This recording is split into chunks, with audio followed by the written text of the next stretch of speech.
বিজেপিৰ যিটো পৰিৱৰ্তনৰ দৌ আছিলে সেই পৰিৱৰ্তনৰ পৰা এতিয়া পৰিত্ৰাণটোহে বিচাৰিছে আৰু পৰিত্ৰাণ বিচাৰি মানুহে কংগ্ৰেছত আশ্ৰয় লৈছে, কংগ্ৰেছক ভোট দিছে। আমি ভবাতকৈ বেছি ভোট আমি পাই আছোঁ। গতিকে অহা 4 তাৰিখলৈ অপেক্ষা কৰক, অসমত কংগ্ৰেছে ভাল ফলাফল দেখুৱাব। কিমানখন আসন আপোনালোকে আশা কৰিব? আমি 8খন আসন আমাৰ নিশ্চিতভাৱে আহিব। কোনকেইখন আহিব? ডিব্ৰুগড়, যোৰহাট, আমাৰ কাজিৰঙা, শোণিতপুৰ, গুৱাহাটী, ধুবুৰী, তাৰপিছত আমাৰ বৰাকবেলি আৰু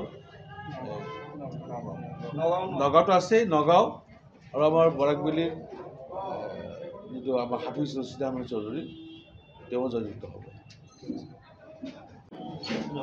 মই যোৱা 27 তাৰিখৰ পৰা ধুবুৰী লোকসভা সমষ্টিত নিৰ্বাচনী কামত ব্যস্ত থাকি আজি মই গৰ্বসতে বাটতে মোৰ এজন সতীৰ্থই মোক এটা হিচাপ দেখুৱালে যে মোৰ নামত কোনোবা দুষ্টচক্ৰই হিন্দু মুছলমানক ভাগ কৰি 9 নং লোকসভা নগাঁও লোকসভা সমষ্টিৰ প্ৰাৰ্থীসকলৰ ভোটৰ হিচাপ এটা দি তেওঁলোকে বিজেপিক জয়যুক্ত হ'বকে এখন হিচাপ উলিয়াই মোৰ নামত হিচাপ উলিয়াইছে।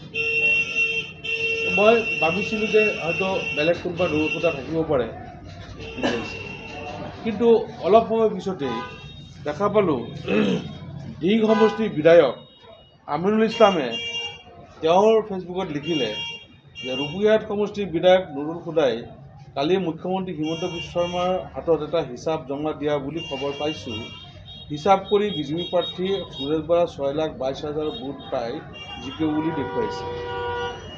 এইটো সম্পূৰ্ণ মোক ৰাজনৈতিকভাৱে মানুহৰ চকুত হাই প্ৰতিপন্ন কৰাৰ কাৰণে এটা ষড়যন্ত্ৰ ৰচনা কৰিছে আৰু ষড়যন্ত্ৰ ৰচনাৰ মূল নায়কজন আমাৰ সাংসদৰ প্ৰাৰ্থী AIDF দলৰ সাংসদ প্ৰাৰ্থী আমিনুল ইছলাম আৰু তেওঁৰ প্ৰৰোচনাতে হয়তো এই হিচাপটো ওলাইছে।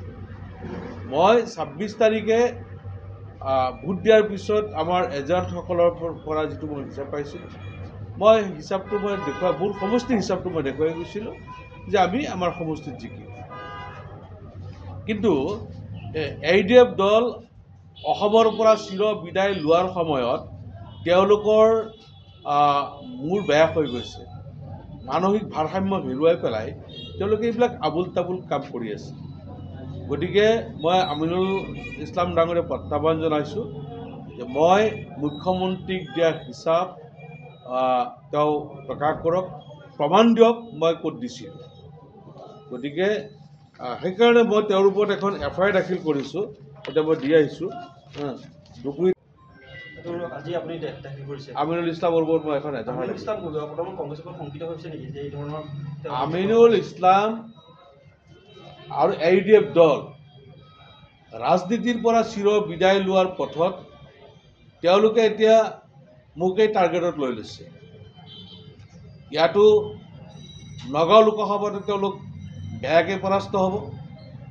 মই যেনেদৰে কেম্পেইন কৰিছোঁ ঠিক ধুবুৰী লোকসভাটো বদৰুদ্দিন আজমল ডাঙৰীয়াৰ দুৰ্গ ভাঙি চিঙি চুৰমাৰ কৰি সকলো মানুহ কংগ্ৰেছৰ প্ৰতি ধাৱন হৈছে আৰু ৰকিবুল হুছেইন ডাঙৰীয়া বিপুল ভোটত জয়যুক্ত হ'ব আৰু নগাঁও লোকসভাটো প্ৰতুল বৰদলৈ ডাঙৰীয়া কমেও 1 পৰা 1.5 লাখ ভোট লিড লৈ জয়যুক্ত হ'ব আৰু এই সময়ত মানুহৰ মাজত এটা অবিশ্বাস, মোৰ প্ৰতি এটা ঘৃণাৰ ভাৱ জন্মোৱাৰ কাৰণে এই ধৰণে ষড়যন্ত্ৰত লিপ্ত হৈছে।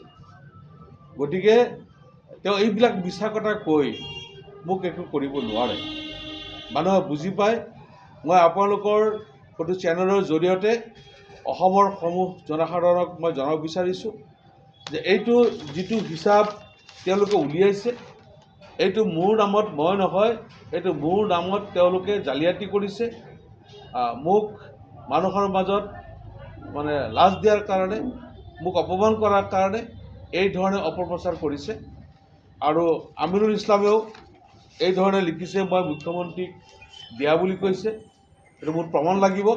প্ৰমাণ দিয়াৰ কাৰণে মই মুখ্যমন্ত্ৰী মহোদয়ক হিচাপ দিছোঁ এই কথাটো প্ৰমাণ দিয়াৰ কাৰণে মই আহ্বান জনাইছোঁ আৰু মই আইনৰ আশ্ৰয় লৈছোঁ ইতিমধ্যে ৰূপহী আৰক্ষী চকীত বিধায়ক আমিনুল ইছলাম নগাঁও লোকসভা সমষ্টি আইডিয়া দলৰ প্ৰাৰ্থী আমিনুল ইছলামৰ বিৰুদ্ধে মই ৰূপহী থানাত এখন এজাহাৰ দিছোঁ এইটো মোৰ এজাহাৰ কপি আশা কৰোঁ আপোনালোকৰ চেনেলৰ জৰিয়তে অসমৰ ৰাইজক এই কথাটো জনাই দিব যে এই যিটো হিচাপ মোৰ নামত উলিয়াইছে সম্পূৰ্ণ ভুৱা আৰু ষড়যন্ত্ৰমূলক আপোনাৰ চহীও জালিয়াতি কৰিছে চহী জালিত এইটো মোৰ চহী নহয় এইটো যিজনে লিখিছে হিচাপটো যিজনে লিখিছে তেওঁই চহীটো কৰিছে মোৰ হাতৰ আখৰ নহয় মোৰ চহীও নহয় গুৱাহাটী কি হ'ব গুৱাহাটীতো চবৰে স্থিতিবদ্ধ আছে গুৱাহাটীৰ ওপৰত মীৰা বৰঠাকুৰ আৰু আপোনাৰ বিজুলী কলিতা মিত্ৰ